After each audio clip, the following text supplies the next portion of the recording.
Okay, so here we are with the question 4 for the week number 6, and this will be the last question in this collection. And this question about the bar AB that actually inclined with 45 degree and supported by the cable BC. The length of this bar is 4 meters and the mass is 100 kilograms.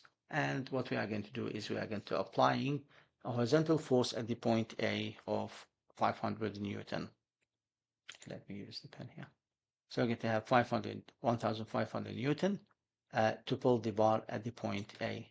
So the point A is going to be moving in that direction with an acceleration A. Definitely at the point B is going to be fixed, so we're going to have zero acceleration here, and we're going to describe this one later. The beam in this position was at rest. That means its omega is equal to zero.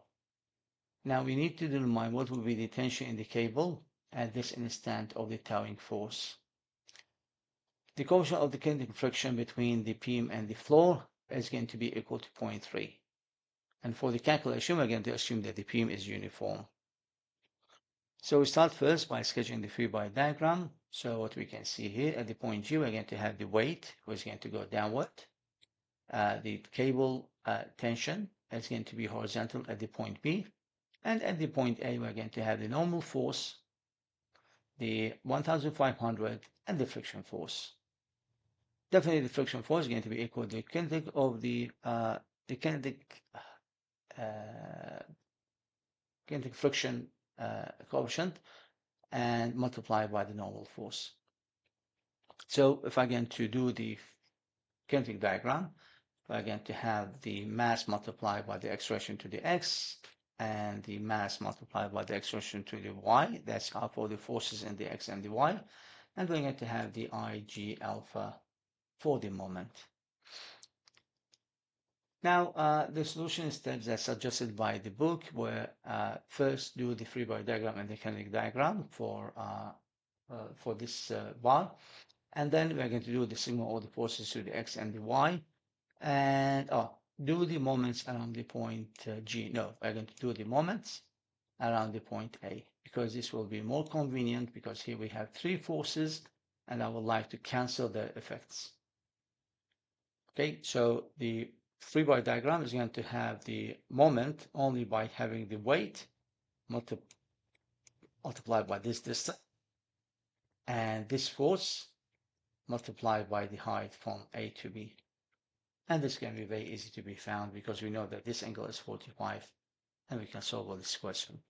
The moment in the kinetic diagram is going to be equal to that force multiplied by that height and this force multiplied by that width. Okay, and you have the Ig alpha. So that's what we're going to do next.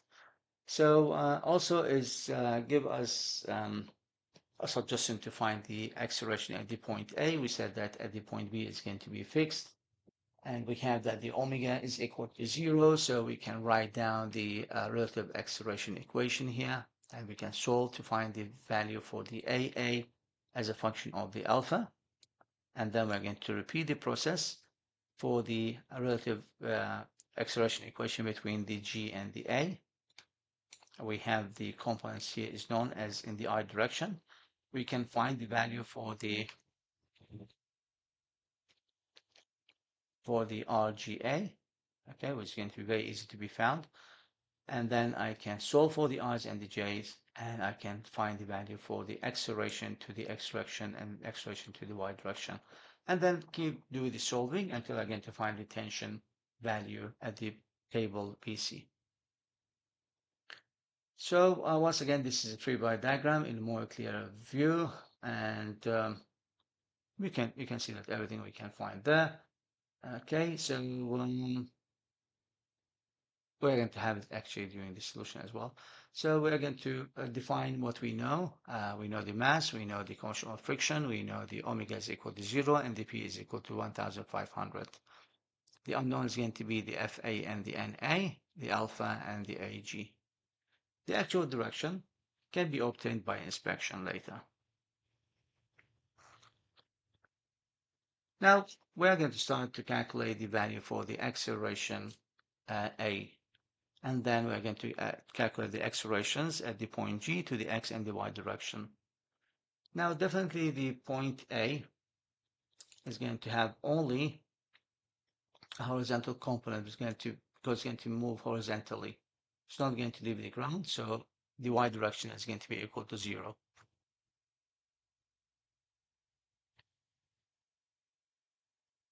For the point B, because it's connected to the cable, so it's supposed not going to be moving to the left or right, or nothing is going to be going up and down, so it's going to be fixed in position. Also, we said that the omega is equal to 0 because it's at rest, but the alpha is going to go to the counterclockwise.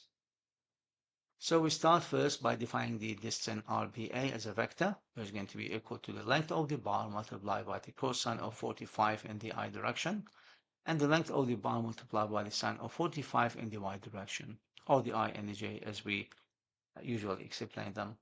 The omega is equal to 0 because it's at rest. The B is fixed point, so no acceleration, and the A has only horizontal acceleration component. We're going to apply the relative acceleration equation between the points A and B, and we can write down the equation. We said that the acceleration at B is equal to 0, the omega is equal to 0, so two parts of this equation will go to 0. Now we're only going to have the AAI and the alpha K multiplied by the RAB. And if I'm going to put these parameters in, simply we know that we need to solve for the I, so we have the AI, which is going to be just the horizontal component. And here, if I'm going to multiply the K by the I, this will be J, so this is not going to be useful for us, while the K multiplied by the J is going to be negative I. So I can solve now to find the following relationship for the I's, that the 0 is equal to the AA minus the alpha multiplied by the 4 multiplied by the sine 45. Again, the minus because the K times the J is negative I. And that's what we can find here. The K times the J is negative I. So now we found that the AA is equal to 2.828 alpha. So this will be our first relation, and we're going to use them again to do a calculation between the relative acceleration between the A and the G. So we're going now to the next step. We have this value has been found already. We are going to, using these results, apply the relative acceleration equation between the points A and the G. So the acceleration G is going to be equal to the acceleration A plus the alpha multiplied by the RG slash A minus the omega square multiplied by the RG slash A. We know that the omega is 0, so we can cancel this part. Okay, so this is the part we're going to cancel here. This will be 0. And the RGA is going to be made equal to the 2 multiplied by the sine and the cosine of the 45, or the angle we have here. So it's going to be equal to 2 cosine 45 for the I direction, and the 2 multiplied by the sine of 45 to the Y direction. Now here we know this value. We mentioned that earlier. And we are going to solve for, oh, sorry, this should be alpha. I just forgot the alpha here. Okay, here we should have 2.823 alpha. So this should contain an alpha here. Okay, and here we're going to have the alpha K multiplied by the 2 cosine of 45I, and this will make it as a J component.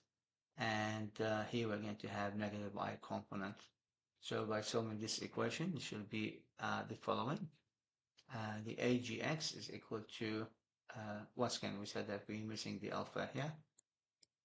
Okay, so it's going to be 2.82 alpha I minus the 2 alpha sine of 45I. And this will give me that the AGX is going to be equal to 1.414 alpha. For the Y direction, the same thing. We're only going to have one component in the J. and we're going to have the equation to be equal to 1.414 alpha. Now you can see definitely that both of them are going to be a positive value. Now we are going to use these accelerations. We don't know what the alpha yet, and we're going to use them in the three main equations, which is going to be the forces to the x-axis, to the y-axis, and the MA. So we start first with the calculating of the IG, which is 1 over 12m multiplied by the L square. And this will give me that the value is going to be 133.3 kilogram meter square. Now we go into the calculation of the forces to the x-axis. Now let's see what are the forces we have in the free body diagram. We have the P is positive minus the FA, which is the mu multiplied by the NA, minus the TB, and this will be equal to the M multiplied by the AGX. So here they are, okay, and by substituting what I have here, I change the FA to the mu KNA. Definitely that's negative because it's going to go to the opposite to the direction of the movement. The TB is definitely pulling the bar, so it's going to go to the left, so it's going to be negative, plus the 1,500. This will be equal to 100 multiplied by the acceleration A, which is 1.414 alpha.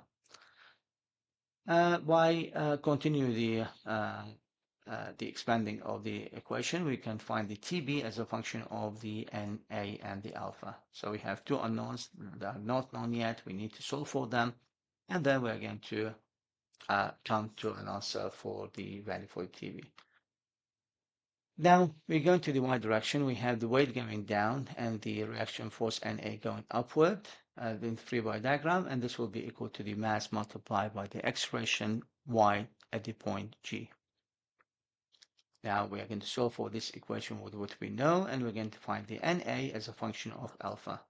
I can take it to the equation 2, and now we have the NA as a function of the alpha. The equation 1 has the NA and the alpha and the TB, so I can substitute the equation 2 in the equation 1, and I can find the TB as a function of alpha, and it's going to be equal to 1205.7 minus 183.82 alpha.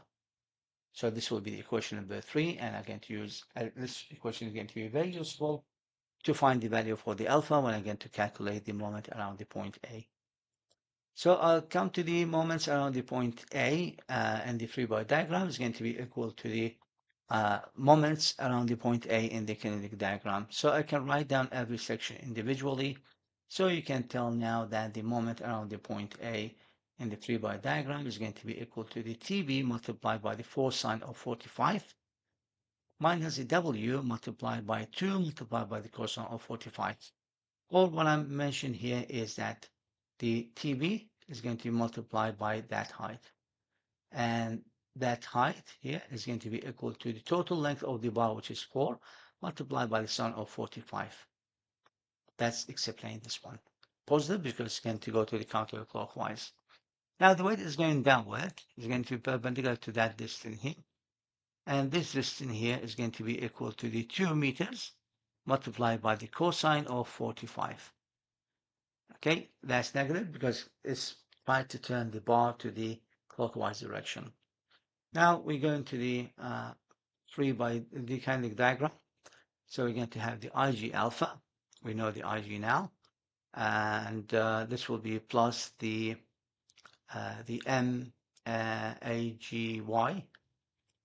MAGY multiplied by the horizontal distance, and that's what we have here. 2 cosine 45 multiplied by the MAGY minus, because this one is going to take it to the clockwise direction, the MAGX multiplied by the 2 sine of 45. Now definitely the sine and the cosine of 45 is going to be the same. So these are going to cancel each other, and that's what we're going to see next. So by equaling the two sides, we're going to get this equation here. And I can simplify this one further by removing these two components because they are equal and opposite direction.